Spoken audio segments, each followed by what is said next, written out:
महात्मा गांधी यांच्या पुण्यतिथीनिमित्त त्यांच्या पुतळ्यास सोलापूर शहर काँग्रेस कमिटीच्या वतीने पुष्पहार अर्पण करून अभिवादन करण्यात आलं। राष्ट्रपिता महात्मा गांधी यांच्या पुण्यतिथीनिमित्त सोलापूर रेल्वे स्टेशन येथील महात्मा गांधी यांच्या पूर्णाकृती पुतळ्यास शहर अध्यक्ष चेतन नरोटे यांच्या हस्ते पुष्पहार अर्पण करून अभिवादन करण्यात आलं। यावेळी माजी आमदार विश्वनाथ चाकोते, महिला अध्यक्ष प्रमिला तुपलवंडे, देवा उगडे, भीमाशंकर टेकाळे,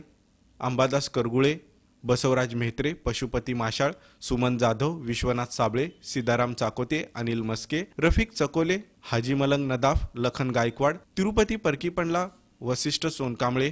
विडी गायकवाड, किरण खरात, सागर उबाळे, रमेश जाधव, पृथ्वीराज नरोटे, सुभाष वाघमारे, देवेंद्र सैनसाकले, राहुल टेंभुर्णीकर, चंद्रकांत टिक्के, करीमुन्निसा बागवान, श्रीशैल रणधीरे, सायमन गट्टू, नासिर खान, मोहसिन फुलारी, नागनाथ शावणे, निशा मरोड, शुभांगी लिंगराज,